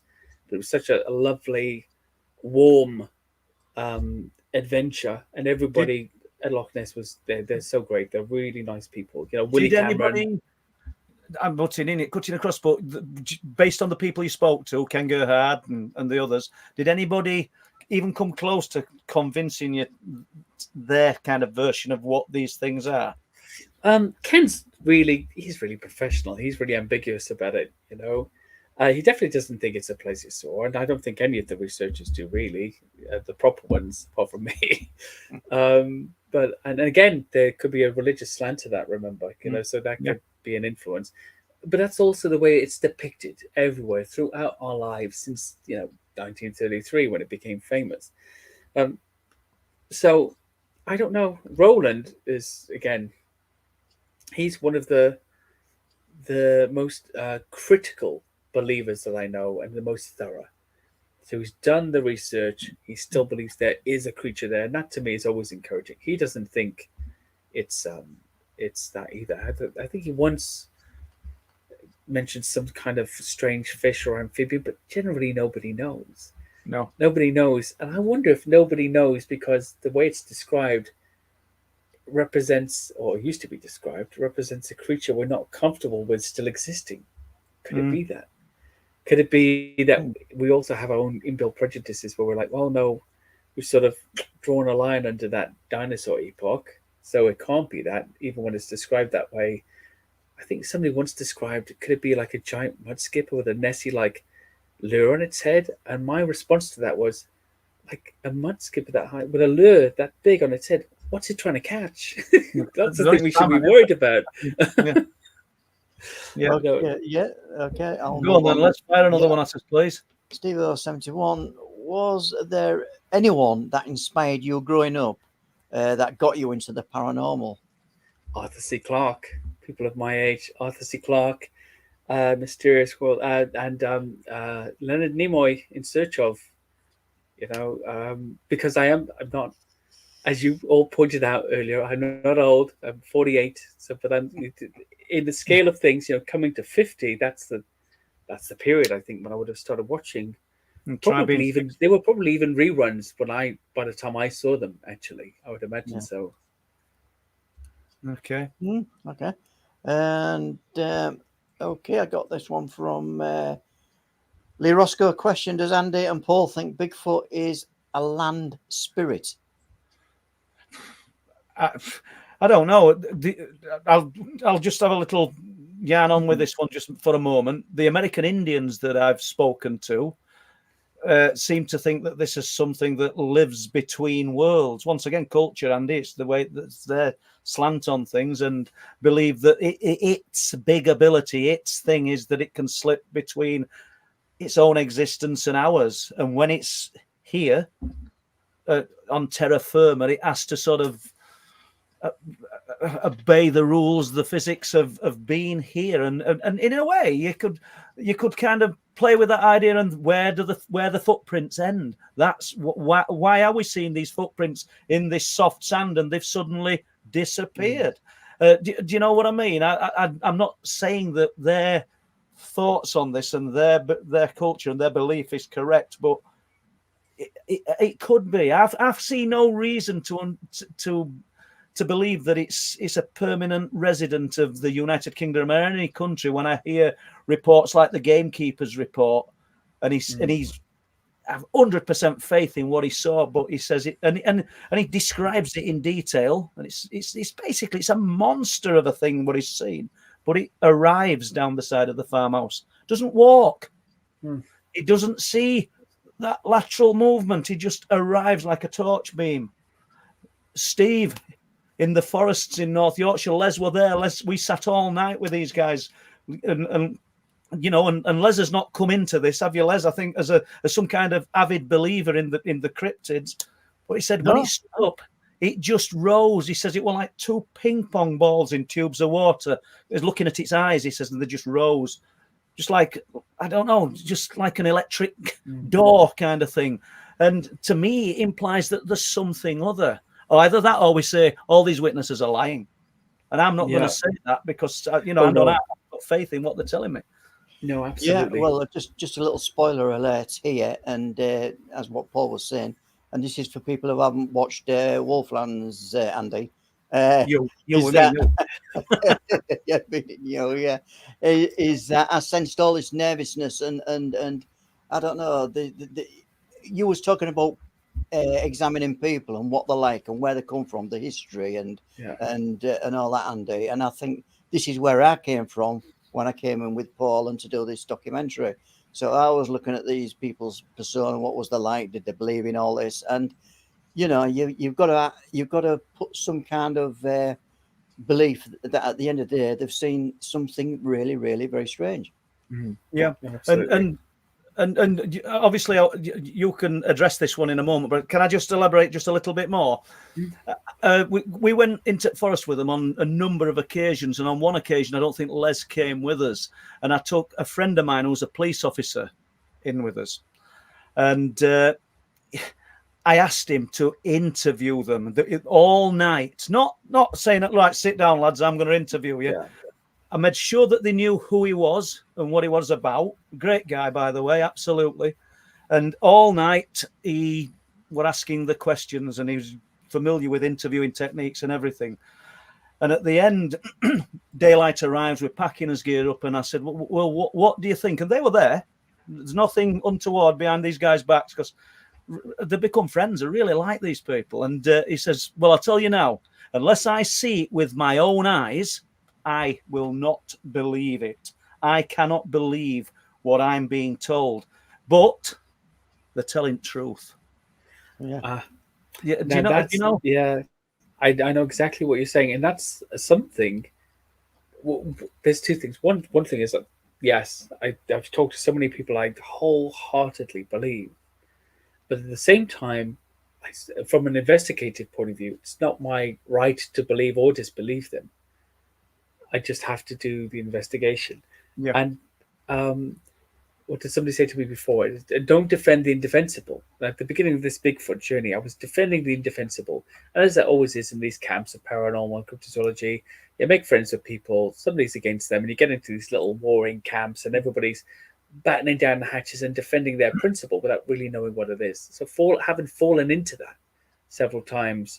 more than several times, I now don't defend the indefensible. I just say, okay, then I've got the story, and now I'll investigate that story only along certain parameters as to whether I can include it sometimes in the report. Yeah. Not to say this person is lying, this person's telling the truth, but just, how strong is this story? Is this something that can be added to the file as a valid or verifiable sighting, or is this something I've got to put in the maybe pile because there's questions I can't really sort of solve within the report? And that's mainly it. It's not for anybody out there. You come to me if you're good enough to come to me at any point.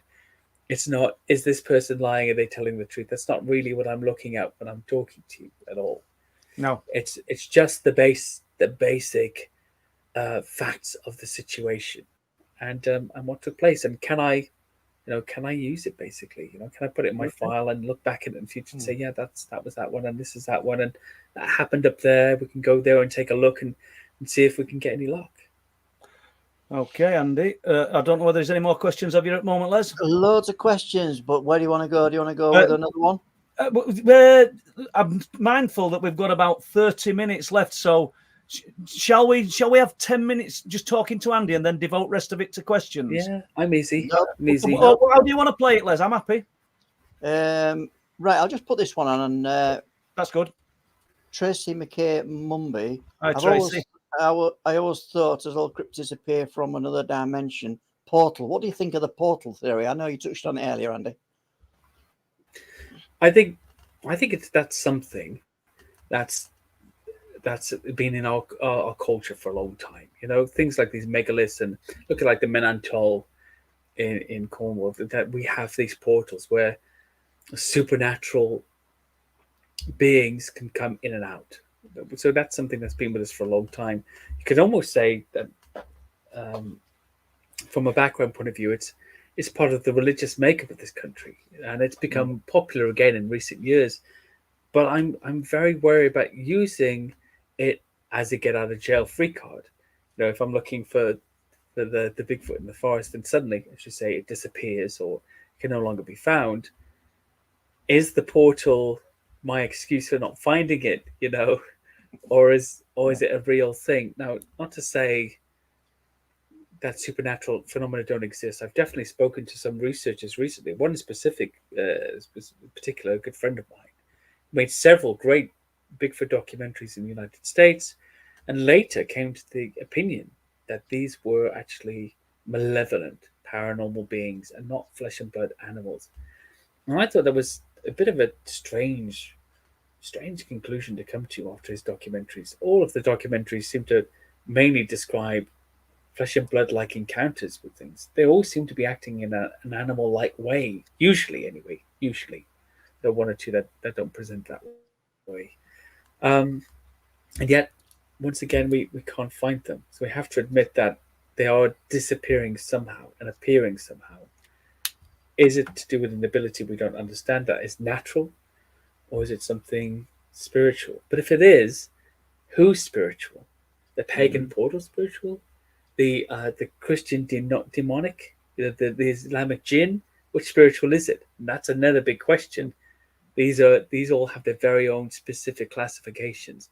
That's what I was talking about earlier with religions, or just philosophical beliefs even, how it defines how you see see things. And I think that's a big problem with this. I just want to throw this last one up before. Yeah, sorry to cut across. I'll throw this last one up. It might be a quick answer. Tia is asking, how long has Loch Ness existed geologically? I don't know. They say millions of years, don't they? They say since the last ice age, actually, and I actually don't know how long ago that is. And the reason I've never really looked into it is because I think that falls in with the prehistoric beast trapped in a pond sort of theory. There are ways in and out of Loch Ness in both directions, although the way to the west is more difficult. So I don't think it really matters. No. Okay, thank you. Okay, I'll disappear for now then, and we'll be back in 10-15 minutes, Les, because it's a shame not to use up these questions, because it's great when people have got loads of things to ask you. I'll just say hello to my daughter Laura. Hi Laura.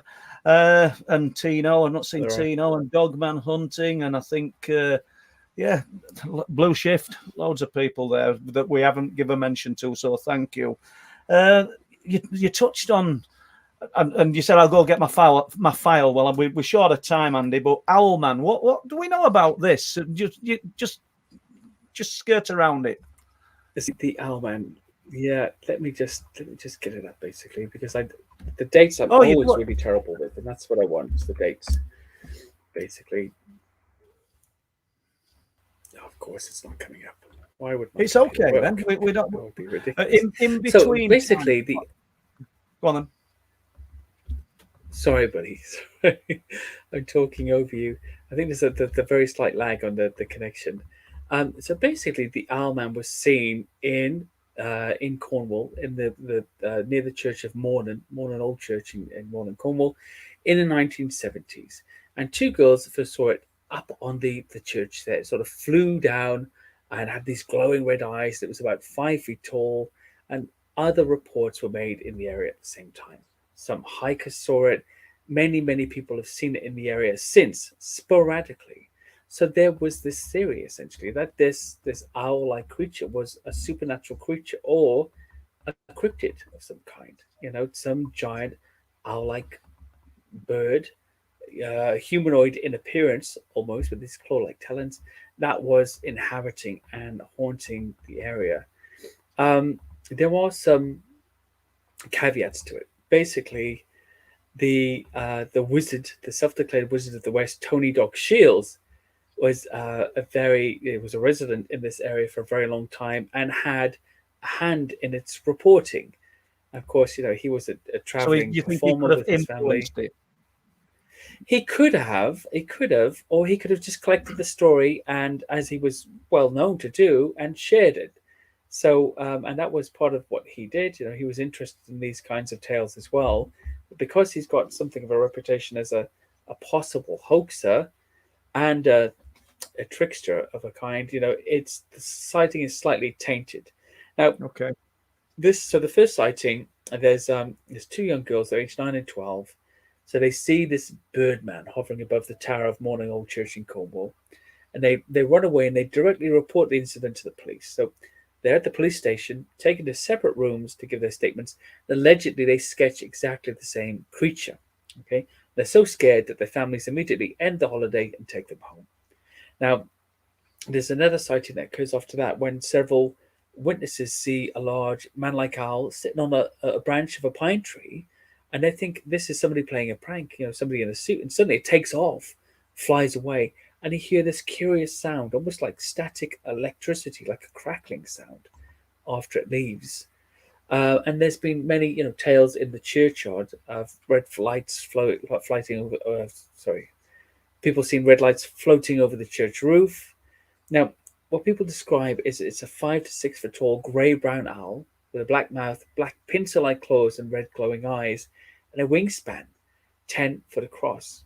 So, of course, my first thoughts were, is this some sort of eagle owl? There are occasionally breeding pairs in the UK in the 1970s that would have been almost unheard of. Did these young girls see, and they are very huge, really intimidating owls, did they see an eagle owl, and did that tale then grow with the telling in the coming years? There's a possibility. What do you think then? And we can move away from the Owlman stories, but it's taken me to this spot. What do you think of the claims of bioluminescent eyes throughout the entire genre of cryptid phenomena? The dog man, the werewolf, the Bigfoot. People talk about these glowing eyes. What's your thoughts? What's strange about bioluminescence in animals? It has a function, doesn't it? Now, these appear to be nocturnal creatures, or primarily nocturnal. Most of the animals that are described, and yet they have some bioluminescence. It did remind me of those Ropen reports, which seem to be describing rhamphorhynchoid type pterosaurs that are often spotted in Papua New Guinea.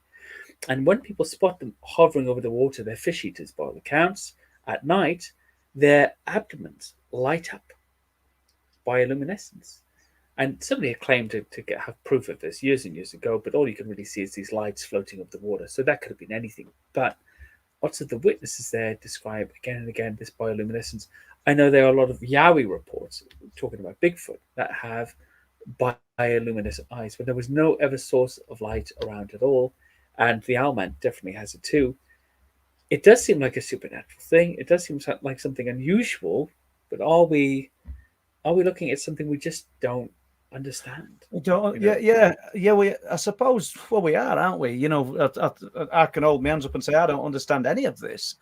But jumping to one of our reports from Wolflands, these guys were in no doubt what they could see, that silhouetted outline. But the first thing that they saw in the darkness was glowing amber eyes. Human-shaped eyes is how they described them, about 3 foot off the ground at first until it stood up.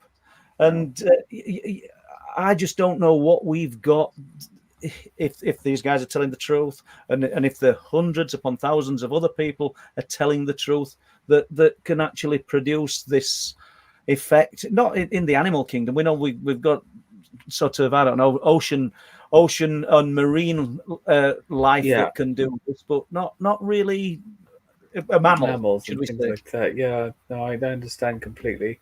That we know of, and I think this is the issue. Essentially, we're talking about, if they were real creatures and not paranormal creatures, we're talking about animals we have not classified yet. So you don't understand what they're going to do. And again, it's a little bit of a get out of jail.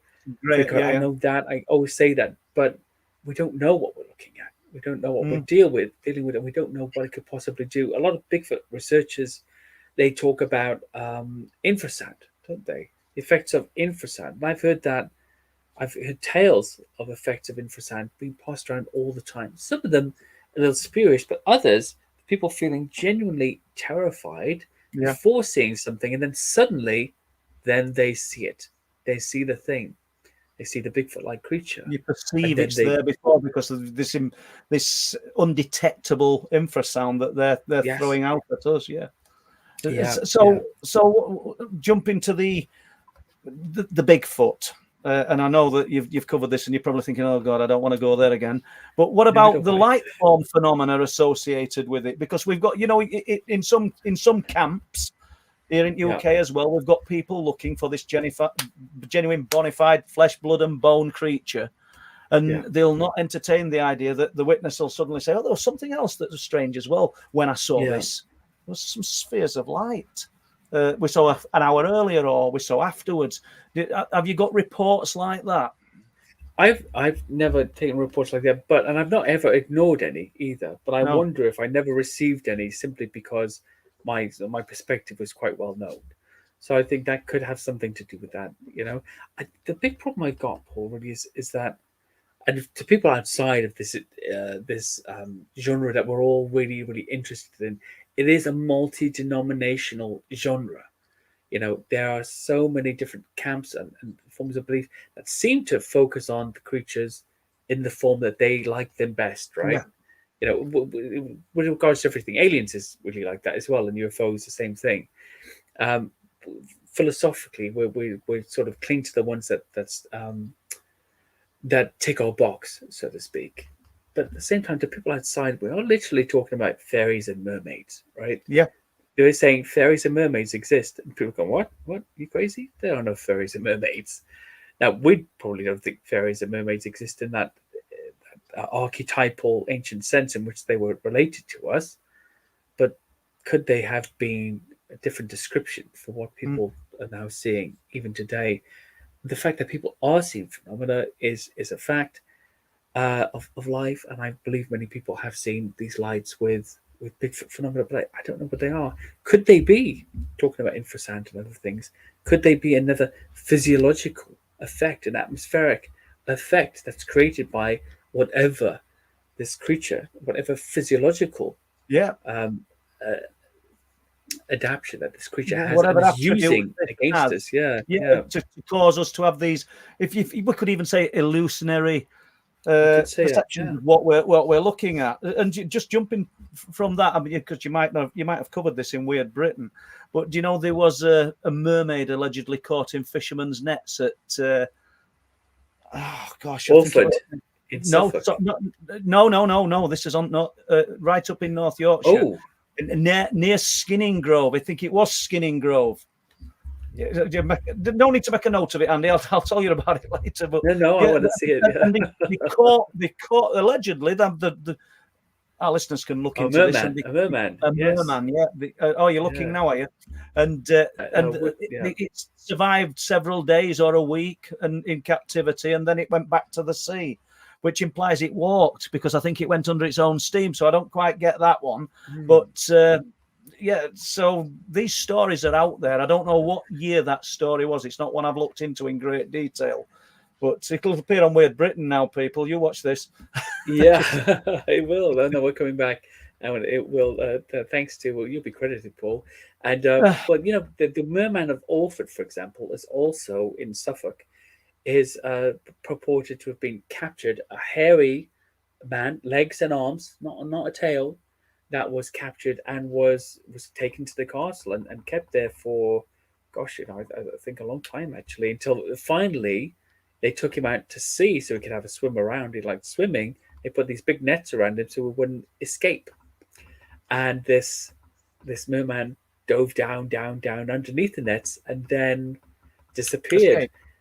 Yeah, there's a bit in Hairy Humanoids, the Beast of the World book I wrote, actually talking about. I named it amphibious anthropoids because it wasn't quite Bigfoot and it wasn't quite mermen, but I'm talking about merman-like reports, mer people with legs, essentially.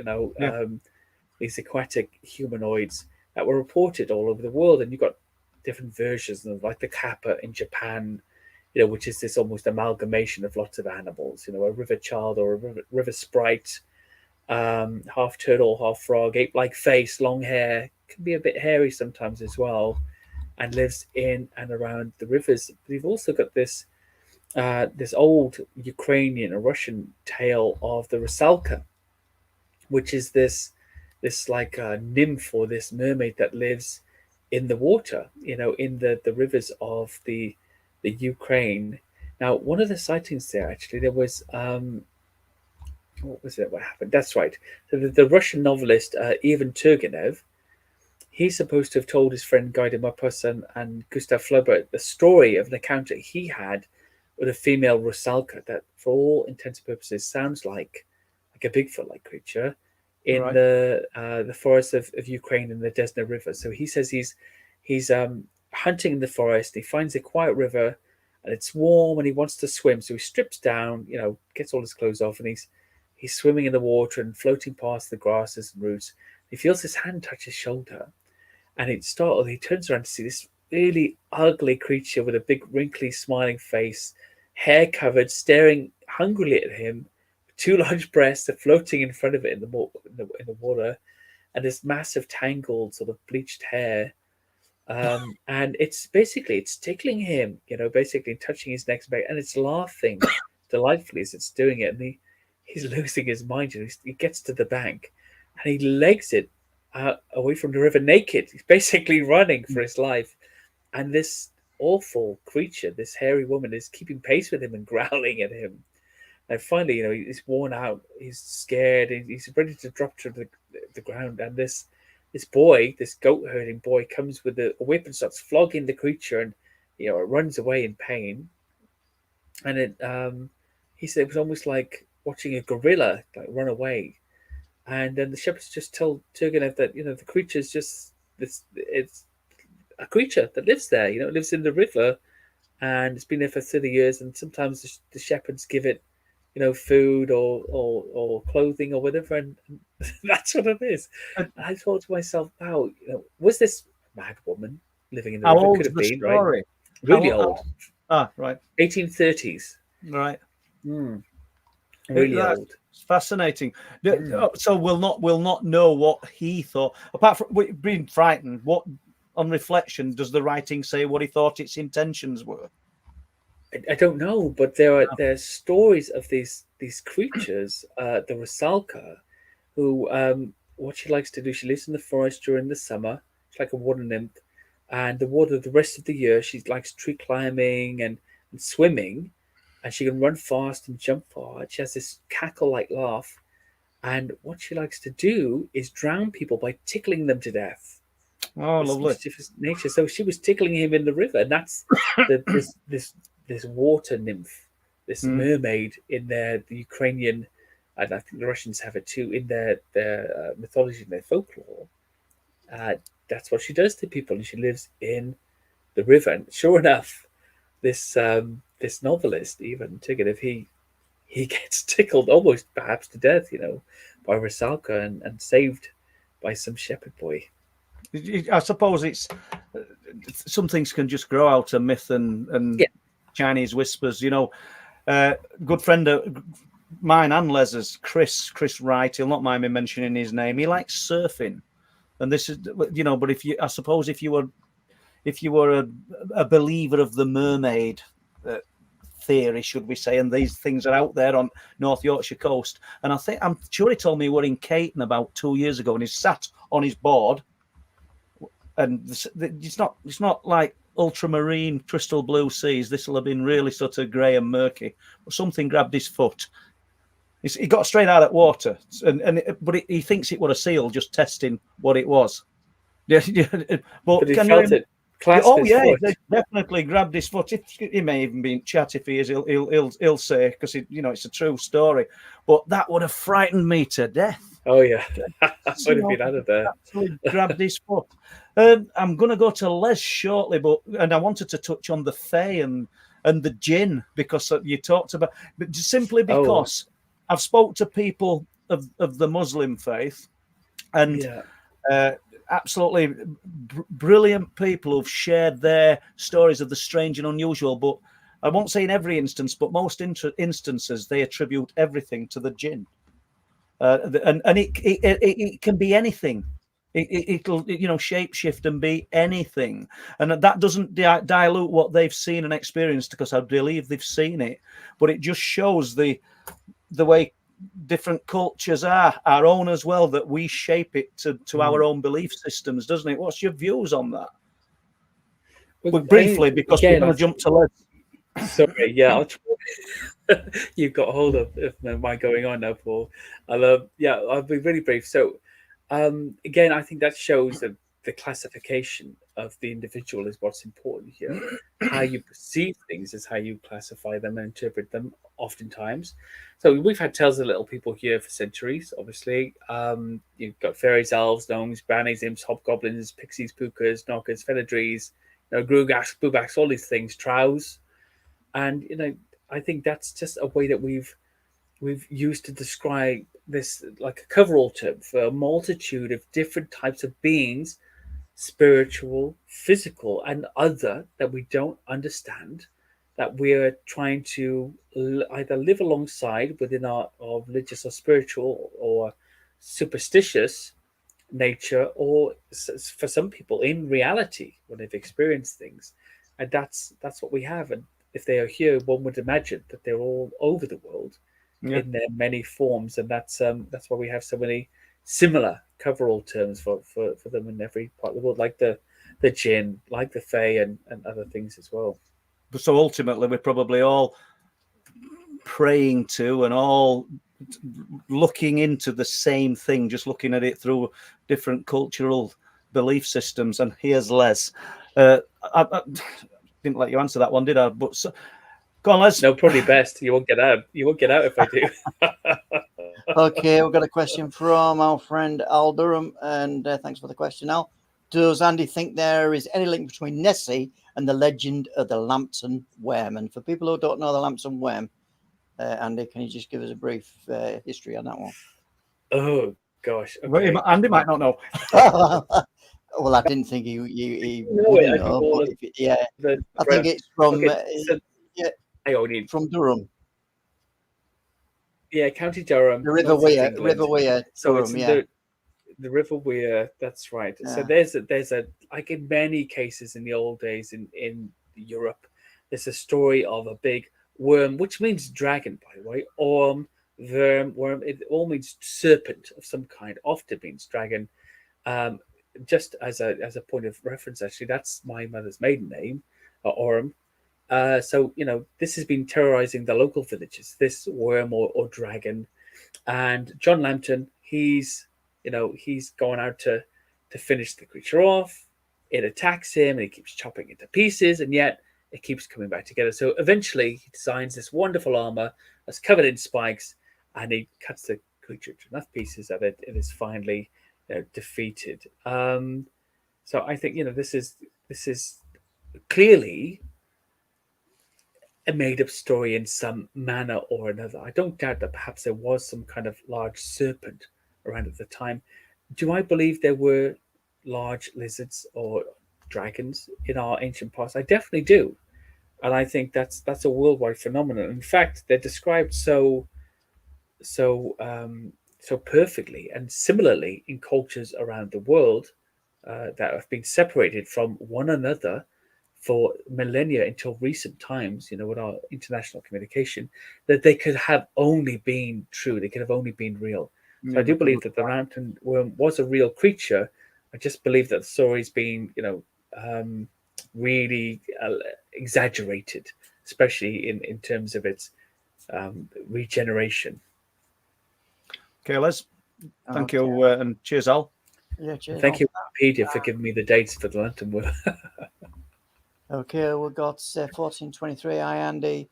Thanks for the Loch Ness. Is it top or 10p? You kind of sent 10 me pence. enjoying your 10 Yeah. pence. It was 10 pence. You Yeah. kind of sent me enjoying your new TV series. Which is your favourite Loch Ness sighting and why? I just want to say the 10 pence, by the way, that was the Royal Mint. They did a commemorative Loch Ness 10p about 6-7 years ago.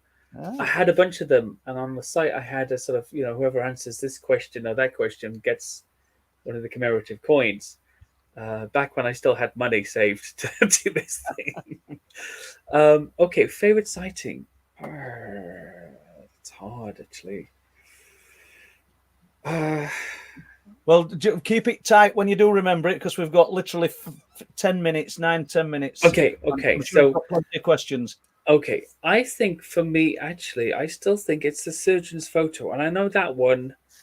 No, it's probably one of the Campbell sightings, and I forget the date on it. But the game warden, the water bailiff of Loch Ness, one of the ones he told. I forget the date he put on it, but it's about him describing seeing the creature, emerge from the water, then hearing in the distance the engines of one of the trawlers coming up the loch, and noticing that the creature was very distressed by the sound and suddenly submerged before the trawlers sort of lipped the corner and came into view where they would have seen the creature. And that taught me a lot. Taught me that, one, since they live in the water, they probably have excellent hearing, at least, or they're used to responding to sounds. And that could also be one of the main reasons we can't find them, because they know we're there before we know they're there. Yeah, good point. Okay, I got a question from Mike the Disabled Welshman. Andy, do you think it's possible that most scientists are afraid of admitting they believe in the paranormal, supernatural, for fear of being ridiculed? Yeah, definitely. Regular scientists. I mean, you want tenure at some point, don't you? You want to get your feet under the table and guarantee that job and that pension in the university forever, because that's why you spent 5 or 6 years, and 60-70 grand that you're probably still paying off studying. And it's not to throw your career away on some of us crypto or paranormal guys who've told you a nice story. And I think that's to me, being a practical person, that's a practical outlook, but it's a disappointing and a sad one, because there is a lot to discover, and often these are the people with the tools and the expertise that could really help. Yeah, shame, but probably in back end of the career, when they feel bold enough, they might. That's when some of them come out, innit? Yeah. Okay, then, Les. We'll shift. Question for Andy. What's his favourite paranormal topic? Loving Weird Britain, by the way. I'm not a big believer in ghosts in the traditional sense of the word, but I like the stone tape theory, and I know it's been debunked and everything literally it's been debunked, but I like the idea of the stone tape theory, that a room or some environment records an event that happened in the past and replays it when those conditions are recreated. I think that's, for me, it's got a lot of plausibility, and I know somehow in the origins of it there's something squirrely about it. But I think it's I like that myself, to be honest with you. Okay. Steve 71, could Bigfoot Sasquatch be guardians and protectors of nature and the forest? Good question. Could be. Maybe. If they're real apex predators, if they're real animals, apex predators, I would imagine they're at the top of the food chain.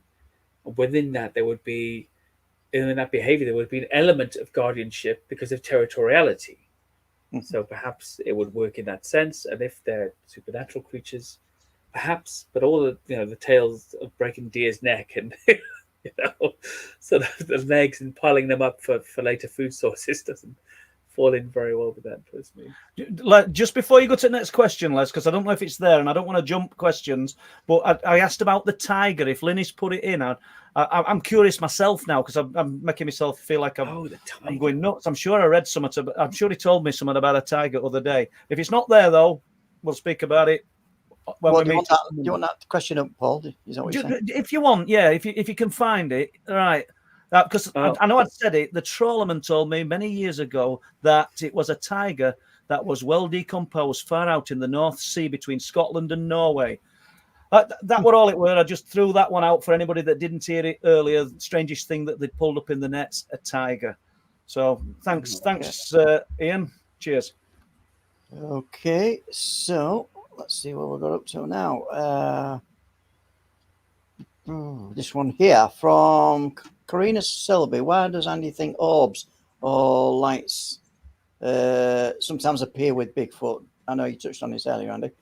Does he see any connection, or just think it's connected to energy, or is it a more spiritual connection? I know when me and Paul were talking about that earlier, and Paul mentioned, perhaps it's the emanation of this physical power in the same way as infrasound works. Could it be working on your senses, your sense of sight and what you perceive as well?